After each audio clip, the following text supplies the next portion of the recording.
Hi, I am Krishna Prasad Gangaraju. Today I am going to explain one of the most important theorem in similar triangles. That is basic proportionality theorem. ఈ theorem prove చేసింది Thales అన్నమాట. Thales అనబడే mathematician ఈ థియరమ్ని prove చేశారు.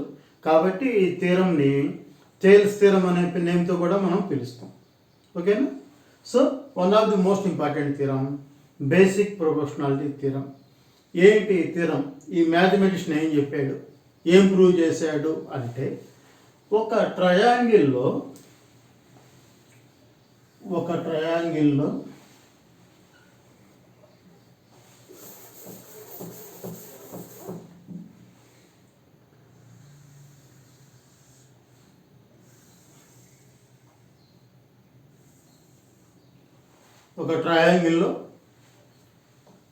ఒక సైడ్కి parallel line కనుక draw చేస్తే ఈ లైన్ రిమైనింగ్ టూ సైడ్స్ని సేమ్ రేషియోలో డివైడ్ చేస్తాయి. మళ్ళీ ఇంకోసారి చెప్తున్నాను. In a triangle if a line drawn parallel to one side, ఒక సైడ్కి ప్యారలల్ లైన్ డ్రా చేస్తే ఆ లైను రిమైనింగ్ టూ సైడ్స్ని సేమ్ రేషియోలో డివైడ్ చేస్తుంది. This is the theorem. So ఈ ట్రయాంగిల్కి నేను ఏబిసి అని పేరు పెట్టాను. ఈ లైన్కి డిఈ అనే నేమ్ ఇచ్చాను. సో థియరం, ఈ థియరం అనేది 4 మార్క్స్లో ఇంచుమించు గ్యారంటీ క్వశ్చన్. ఆల్మోస్ట్ 4-5 థియరమ్స్ ఉన్నాయి ఇందులో. ఈ 4-5 థియరమ్స్లో వన్ ఆఫ్ ది ఇంపార్టెంట్ తీసుకున్నాను. ఈ థియరముని 4 మార్క్స్లో అడగచ్చు, 2 మార్క్స్లో అడగచ్చు, 1 మార్క్లో అడగచ్చు. 1 మార్క్ 2 మార్క్స్లో అడిగితే రైట్ ది థియరం ఒక్కటే రామని అడుగుతాడు. Right the basic proportionality theorem.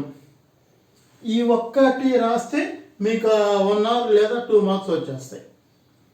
Right and prove అన్నాడు అనుకోండి, అప్పుడు నేను చెప్పి ప్రొసీజర్ అంతా రాయాలి. That question goes to 4 marks.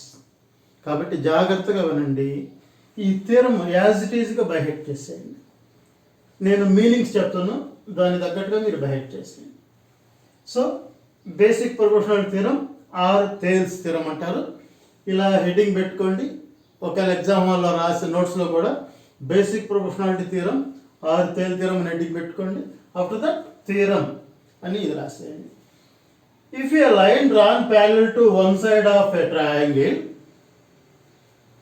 ట్రయాంగిల్లో ఒక సైడ్కి ప్యారలల్ లైన్ కనుక డ్రా చేస్తే ఆ లైను 2 సైడ్స్ని డిస్టింక్ట్ పాయింట్ దగ్గర ఇంటర్సెక్ట్ చేస్తుంది.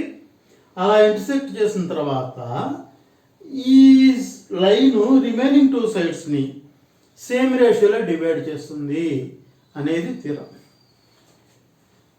If a line drawn parallel to one side of triangle to intersect other 2 sides in distinct point. ఇక్కడ డిస్టింక్ట్ పాయింట్ అంటే ఒకటి డిస్టింక్ట్ అంటే మీనింగ్ డిఫరెంట్ పాయింట్స్ అని అర్థం. వేరు పాయింట్స్ దగ్గర కట్ చేస్తే ఏ పాయింట్స్ దగ్గర కట్ చేస్తే డిఈ దగ్గర. Then other 2 sides are divided in the same ratio. Other 2 sides same రేషియోలో డివైడ్ చేయబడతాయి అనేది థియరం. కాబట్టి ఈ థియరం జాగ్రత్తగా ప్లాన్ చేయండి, బైహెట్ చేయండి, మీకు 2 మార్క్స్ వచ్చేస్తాయి. So in a triangle, if a line drawn parallel to one side, then it divides other 2 sides in the same ratio. మిగతా 2 సైడ్ని సేమ్ రేషియోలో డివైడ్ చేస్తుంది అని చెప్తున్నారు. అది ప్రూవ్ కూడా చేశారు. మనం ఎట్లా ప్రూవ్ చేశారో మనం కూడా చూద్దాం. సో దీనికి తగ్గట్టుగా డయాగ్రామ్ డ్రా చేశాను. ఇక్కడ ఏంటంటే ఈ థియరంని ప్రూవ్ చేసే విధానము ఒక సిస్టమేటిక్గా ఉంటుంది. మన జాగ్రత్తగా ఏంటంటే ముందు ఆ థియరం అనే హెడ్డింగ్ పెట్టుకోవాలి. ఆ తర్వాత ఆ థియరం రాయాలి. రాసిన తర్వాత ఈ డయాగ్రామ్ వేయాలి. వేసిన తర్వాత జనరల్గా థియరమ్స్ని ఎట్లా ప్రూవ్ చేస్తామంటే జాగ్రత్తగా గమనిస్తే ఇందులో గివెన్ డేటా ఒకటి ఉంటుంది. దాన్ని బేస్ చేసుకొని మనం ఏం ప్రూవ్ చేయాలని ప్రూవ్ చేస్తాం. This is the procedure. ఓకేనా? ఇక్కడ గివెన్ డేటా ఏమి ఇచ్చారో అది చూసుకుంటాం. దాన్ని బేస్ చేసుకొని మనం ప్రూఫ్ చేస్తాం అన్నమాట. సో ఈ థియరంలో గివెన్ డేటా ఏంటంటే ఒక ట్రయాంగిల్లో ఒక సైడ్కి ప్యారలల్ లైన్ డ్రా చేస్తే ఇక్కడ ఏ సైడ్కి ప్యారలల్ లైన్ డ్రా చేసాం? బీసీ అనబడే సైడ్కి ప్యారలల్ డ్రా చేసాం. ఆ లైన్ పేరేంటి? డిఈ. ఈ డిఈ రిమైనింగ్ 2 సైడ్స్ని సేమ్ రేషియోలో డివైడ్ చేస్తుంది. అది థీరం. సో ఇక్కడ థీరం రాసాము, తర్వాత డయాగ్రామ్ వేస్తాను, తర్వాత గివెన్ అన్న మాట రాసి given in triangle A B C D E parallel to BC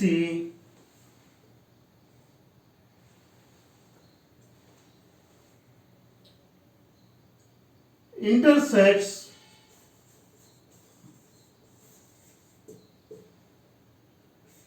AB and AC at D and E respectively.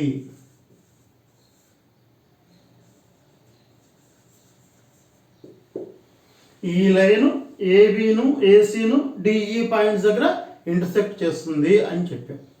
So ఇది given data. And also so దీని అర్థం ఏంటి? DE parallel to BC. ఇది గివెన్ డేటా. ఇప్పుడు మనం ఏం ప్రూవ్ చేయాలో అది కూడా రాసేస్తాం. ఏం ప్రూవ్ చేయాలి? ఈ లైన్ రిమైనింగ్ 2 సైడ్స్ని సేమ్ రేషియోలో డివైడ్ చేస్తుందని ప్రూవ్ చేయాలి. This line divides other 2 sides in the same ratio. We have to prove that one. So దీనికి మనం ఈ విధంగా రాసుకుంటాం. ఆర్టీపీ. ఆర్టీపీ అంటే రిక్వైర్డ్ టు ప్రూఫ్. ఏం ప్రూవ్ చేయాలి అంటే ఏడి బై ఈ పోర్షన్ బై ఈ portion DB is equal to AE by EC. ఈ మాట మనం ప్రూవ్ చేస్తే స్థిరం అయిపోయినట్టే. ఇది ప్రూవ్ చేయాలి. ఇది ప్రూవ్ చేయాలంటే మనం ఏ ప్రొసీజర్ ఫాలో అవుతాం? ఒకవేళ ఈ ట్రయాంగిల్లో ఏమన్నా మనం వర్క్ చేయాలంటే, అంటే కన్స్ట్రక్షన్ ఇటువంటివి అని చేయాలంటే, అంటే ఎక్స్ట్రా లైన్ డ్రా చేయాలి అంటే వీ కెన్ డ్రా. అలా డ్రా చేసేటప్పుడు ఇక్కడ మనం కన్స్ట్రక్షన్ అనే పేరు రాస్తాం.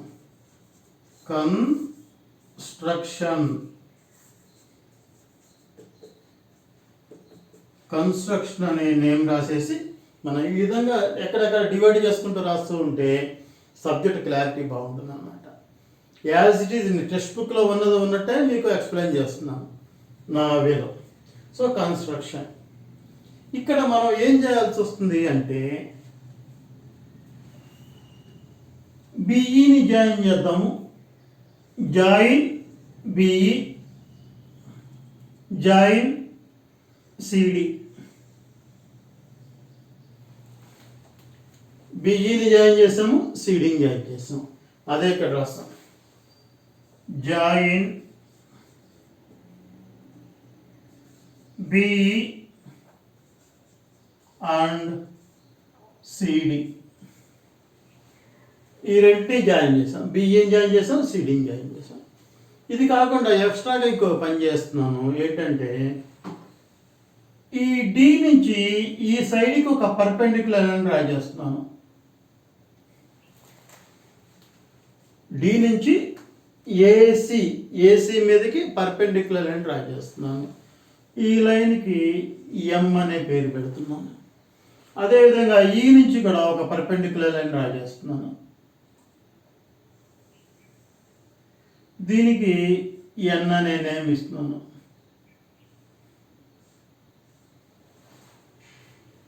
సో ఏం చేశాను? ఇక్కడ డి నుంచి ఏఈసికి ఒక పర్పెండిక్యులర్ లైన్ డ్రా చేశాను.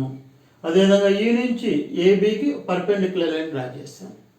దీన్ని మనం స్టెప్స్ పరంగా చెప్తాం. Draw perpendicular line to AC from D. D నుంచి ఏసీ మీదకి పర్పెండిక్యులర్ లైన్ డ్రా చేస్తాం. అదర్వైజ్ ఇంకొకలా కూడా చెప్పచ్చు మనం. Draw DM perpendicular to AC. EN perpendicular to AB. So ఆ మాట రాయిపోతున్నాం. డ్రా డిఎం, ఈ పర్పెండిక్యులర్ సింబల్ ఇదన్నమాట, perpendicular to AC and EN perpendicular to AB. ఈఎన్ని ఏబికి పర్పెండిక్యులర్గా డ్రా చేసాం. ఓకే, ఇదంతా ముందుకు రెడీ చేసుకుంటున్నాం మనం థియరం ప్రూవ్ చేయడానికి. ఇవన్నీ రిక్వైర్మెంట్ ఉంది. సార్ ఎందుకు ఈ పర్పెండిక్యులర్ లైన్ డ్రా చేయాల్సిన అవసరం ఉంది, అసలు ఏం చేయబోతున్నారు అంటే, మా ఉద్దేశం ఏంటంటే ఫైనల్గా మనం AD by dB equal to JEE by EC అని మనం ప్రూవ్ చేయాలి. ఇలా ప్రూవ్ చేయాలి అంటే ఇక్కడ ఏడిఈ అనబడే ట్రయాంగిల్ ఉంది, అదేవిధంగా బీడిఈ అనబడే ట్రయాంగిల్ ఉంది. ఈ ఏడిఈ ట్రయాంగిల్ యొక్క ఏరియా కనిపెడతాను, బీడిఈ ట్రయాంగిల్ యొక్క ఏరియా కనిపెడతాను, ఈ ట్రయాంగిల్ ఏరియా బై ఈ ట్రయాంగిల్ ఏరియా రాస్తాను. అలా రాయటానికి మనకి ఏరియా ఆఫ్ ట్రయాంగిల్ కట్టడానికి మనం ప్రీవియస్ క్లాస్లో ఒక ఫార్ములా ఉంది, 99% అందరికీ తెలుసు.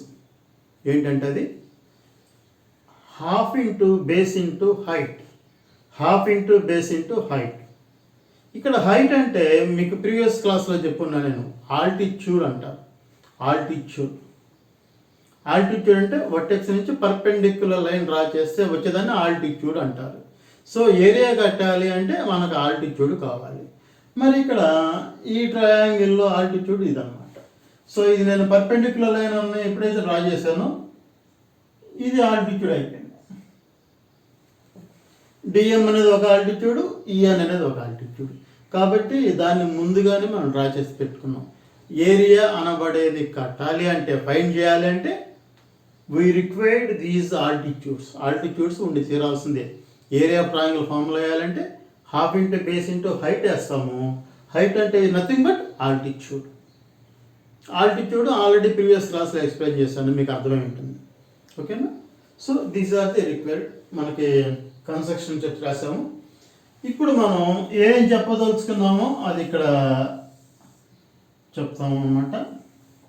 ఏంటంటే ఏడిఈ ట్రయాంగిల్ ఏరియా కనిపెడదాం. ఈ ట్రయాంగిల్ యొక్క ఏరియా కనిపెడదాం. Area of triangle ADE area కావాలి అంటే half into base into height. So ఇక్కడ హాఫ్, నేను బేస్ని ఇది అనుకుంటున్నాను, బేస్ ఈ సైడ్ అంటే మనం ఏడిఈ ట్రయాంగిల్ అన్నాం. ఏడిఈ ట్రయాంగిల్ బేస్ అంటే ఇదే ఏడి. హైట్ అంటే ఏంటంటే ఈ బేస్ మీదకి డ్రా చేయబడిన పర్పెండిక్యులర్ లైన్. ఈ బేస్ మీదకి పర్పెండిక్యులర్ లైన్ అంటే ఏంటిది? ఈఎన్. సో ఇక్కడ ఈఎన్ అనబడేది హైట్ అవుతుంది. మీరు బైహెడ్ చేయొద్దు, ఫార్ములాస్ గుర్తుపెట్టుకోండి. ఇది బేస్ అయినప్పుడు హైట్ ఇది అయిపోతుంది అనమాట. ఏడిఈ ట్రయాంగిల్ ఇది బేస్ అనుకున్నాను, ఆటోమేటిక్ హైట్ ఇది అయిపోతుంది. కాబట్టి ఏడి ఇంటూ ఈఎన్ రాశాను. అదేవిధంగా area of triangle BDE area కనిపెడుతున్నాను. ఈ బీడిఈ ఏరియాలు మీరు గమనిస్తే ఈ ట్రయాంగిల్ ఎట్లా ఉంది? ఇట్లా ఉంది, డిఈబి. ఈ ట్రయాంగిల్ ఏమంటారో తెలుసు కదా, అబ్ట్యూజ్ ట్రయాంగిల్ అంటారు. అబ్ట్యూజ్ మోర్ దాన్ 90 ఉంటే అబ్ట్యూజ్ ట్రయాంగిల్ అంటాం. ఈ అబ్ట్యూజ్ ట్రయాంగిల్లో నేను ఇది బేస్ కనుక తీసుకుంటే మరి హైటు ఇలా అవుట్ సైడ్ వెళ్ళిపోతుంది. ఆల్రెడీ నేను ప్రీవియస్ క్లాస్లో చెప్పుకున్నాను, మీకు గుర్తుందో లేదో ఒకసారి చెక్ చేసుకోండి. హైట్ కావాలంటే ఈ లైన్ ఎక్స్టెండ్ చేసుకొని వర్టెక్స్ నుంచి పర్పెండిక్యులర్ లైన్ డ్రా చేయాలి. దీన్ని ఆల్టిట్యూడ్ అంటారని కూడా చెప్పుకున్నాము. సో బేస్ బీడీ అయినప్పుడు హైటు డిఈ కాదు, ఈ లైన్ పర్పెండిక్యులర్ లైన్ ఉండాలన్నమాట. దీన్ని ఆల్టిట్యూడ్ అంటాం, పర్పెండిక్యులర్ హైట్. కాబట్టి ఈసీ ఈ ఇక్కడ ఎన్ అనమాట. కాబట్టి ఈ ట్రయాంగిల్ విడిగా వేసాం. ఇది అప్పీస్ ట్రయాంగిల్లో హైట్ అనేది అవుట్ సైడ్ ఉంటుంది. ఎందుకు అవుట్ సైడ్ అంటే ఇక్కడ మోర్ దాన్ 90 ఉంది కాబట్టి, అవుట్ సైడ్ ట్రయాంగిల్ హైట్ వస్తుంది అనమాట. కాబట్టి ఏరియా ఆఫ్ ట్రయాంగిల్ బీడీఈ కావాలి అంటే హాఫ్ ఇంటూ, నేను బేస్ బీడీ తీసుకుంటున్నాను, హైట్ ఏమవుతుంది ఇప్పుడు ఇది అవుతుంది ఈఎన్. ఈ రెండుని నేను డివిజన్ చేశాను అనుకోండి, ఏమొస్తుందో చూద్దాం. Area of triangle ADE by area of triangle BDE, ఈ రెండుని డివిజన్ చేసుకుంటే half AD into EN by half BD into EN. ఇక్కడ జాగ్రత్త గమనించండి, ఈ హాఫ్ క్యాన్సిల్ అయిపోతుంది, డివిజన్ కదా, ఈఎన్ క్యాన్సిల్ అయింది. ఇంకేం మిగిలింది? ఏడి బై బీడీ మిగిలింది. దీని ఎదురుగుండా 1 రాసుకున్నాను. Area of triangle ADE by area of triangle BDE. ఓకేనా? ఈ విధంగా రాసుకున్నాం. ఈసారి ఇప్పుడు ఈ ట్రయాంగిల్ తీసుకున్నాం కదా, నెక్స్ట్ టైం ఏం చేస్తానంటే ADE triangle CDE triangle area ఇదే విధంగా చేస్తాను. దాని ఎదురుగా ఇంకొక ఈక్వేషన్ ఫామ్ అవుతుంది. ఆ రెంటిని చూస్తే ఏమొస్తుంది చూద్దాం. ఓకేనా? సో ఈసారి right side portion. So area of triangle ADE area triangle కనిపెడుతున్నాం. ఈసారి ఈ బేసిక్ తీసుకుంటున్నాం. ఇందాక ఈ సైడ్ కాబట్టి బేసిక్ తీసుకున్నాను. ఇప్పుడు ఈ సైడ్ ఏఈ అనబడేది బేస్ అవుతుంది. దీని మీద డ్రా చేయబడిన పర్పెండిక్యులర్ లైన్ టిఎం. కాబట్టి హాఫ్ ఇంటూ ఏఈ ఇంటూ ఈ లైన్ మీద డ్రా చేయబడిన పర్పెండిక్యులర్ డిఎం.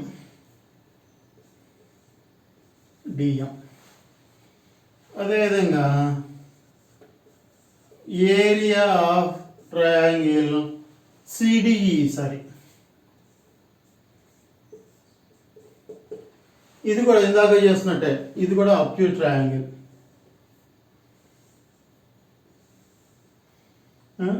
సిఈడి ఇక్కడ మోర్ దాన్ 90 ఉంది. నేను ఇది బేస్ ఇది అనుకున్నప్పుడు హైట్ కావాలంటే వర్టెక్స్ నుంచి రావాలి, పర్పెండిక్యులర్ లైన్ అయి ఉండాలి. ఈ వర్టెక్స్ నుంచి పర్పెండిక్యులర్ లైన్ అంటే ఇది రాస్తే పర్పెండిక్యులర్ కాదు, మోర్ దాన్ 90 కదా, అందుకని ఇట్లా ఎక్స్టెండ్ చేసి ఈ విధంగా చేసుకోవాలి. ఈ లైనే మనకి ఇక్కడ డిఎం అన్నమాట. కాబట్టి డిఎం అనబడేది పర్పెండిక్యులర్ లైన్. ఆల్రెడీ మన కన్స్ట్రక్షన్లో చెప్పుకున్నాం మనం.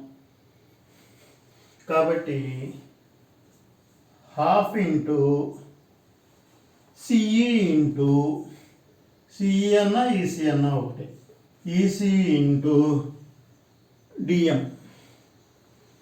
CE into DM.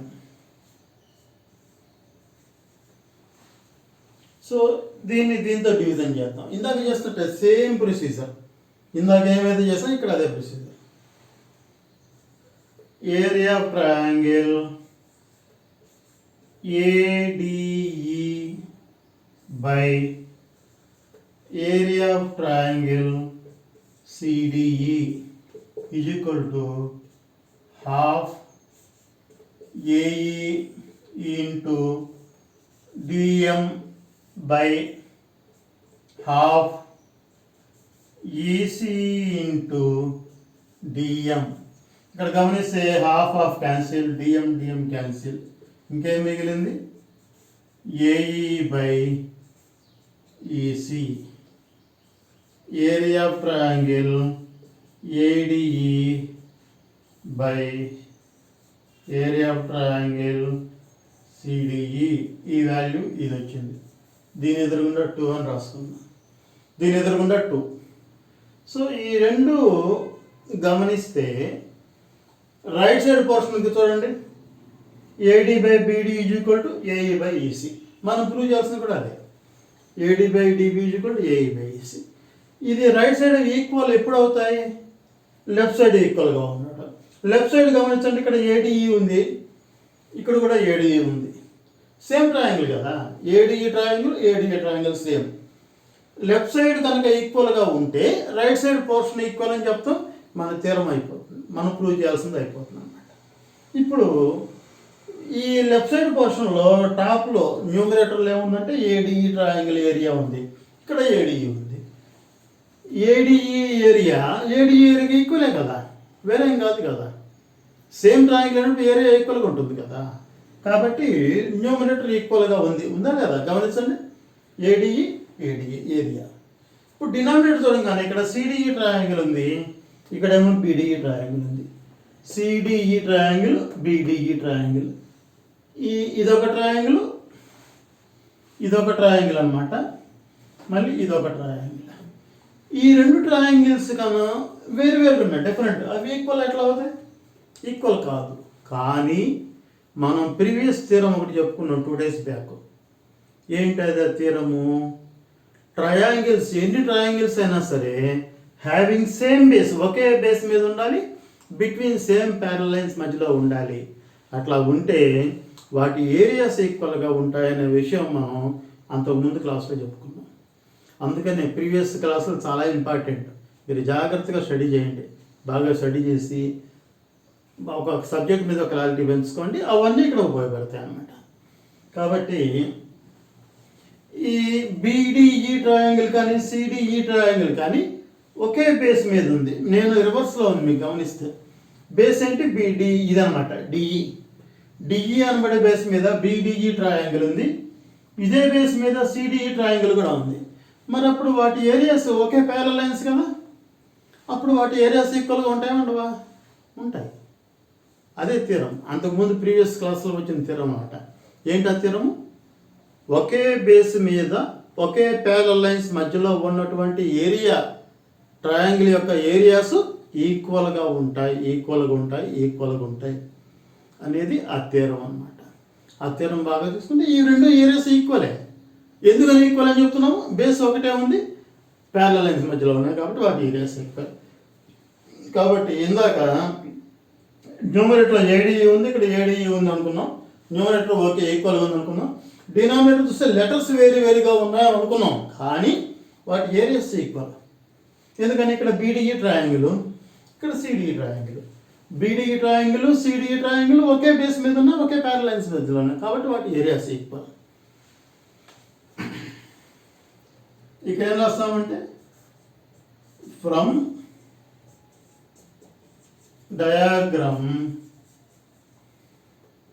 Triangles CDE and triangle BDE are having same base. In the base DE and between same parallel lines. So their areas should be equal. Their area should be equal.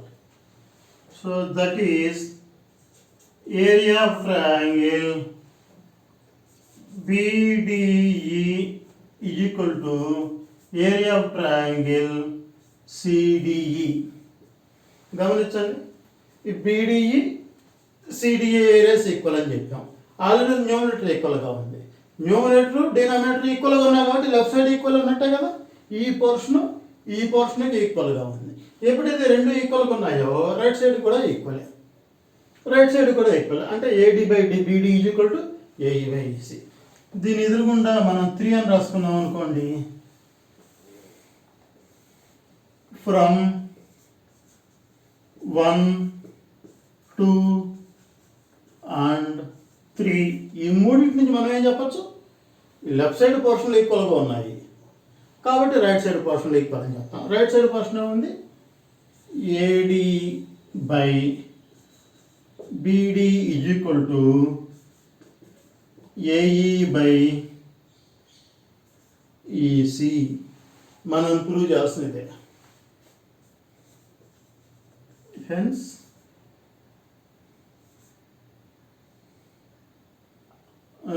Proved అన్నమాట, రాయాల్సిన అవసరం ఏం లేదు. Okay, అది రాసినా కూడా పర్లేదు.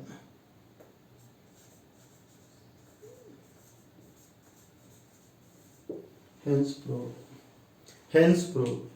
So one of the most important theorem ఇది. కనుక మీకు బాగా ప్రాక్టీస్ చేయండి. ఈ మ్యాథ్స్లో ఎక్కువగా కష్టమైన టాపిక్ ఏమన్నా ఉంది అంటే, ఇన్ మై వ్యూ, మా ఉద్దేశంలో సిమిలర్ ట్రయాంగిల్స్, జామెట్రీ పోర్షన్ కొంచెం కష్టం అని ఫీల్ అవుతాం. కాబట్టి మీరు జాగ్రత్తగా ప్లాన్ చేయండి, సబ్జెక్ట్ డెవలప్ చేసుకోండి. 1-2 సార్లు ఏది కష్టం ఉందో దాని మీద ఎక్కువ టైం కేటాయించండి. మీకు సబ్జెక్ట్ క్లారిటీ పెరిగిపోతుంది, ఈజీగా అర్థమవుతుంది మీకు. ఓకేనా? నా టీచింగ్ కనుక నచ్చినట్లయితే మీరు లైక్ బటన్ ప్రెస్ చేయండి, మీ ఫ్రెండ్స్కి షేర్ చేయండి. ఇది వీలైనంత ఎక్కువ మంది చూడటానికి, ఈ వీడియో ఎక్కువ మంది చూడటానికి ఇది ప్లాన్ చేయండి. 10 మందికి ఉపయోగపడే కాన్సెప్ట్ కాబట్టి అందరికీ చేరేట్టుగా, మీ 10th క్లాస్ స్టూడెంట్స్ కానీ మిగతా వాళ్ళందరికీ చేరేట్టుగా ఈ కాన్సెప్ట్ మీరు అందరూ హెల్ప్ చేస్తారని ఆశిస్తున్నాను. Thank you for watching. ఒకవేళ సబ్స్క్రైబ్ చేయకపోతే సబ్స్క్రైబ్ చేయండి. 10 మందికి ఈ ఛానల్ చేరేట్టుగా కృషి చేయండి. Thank you.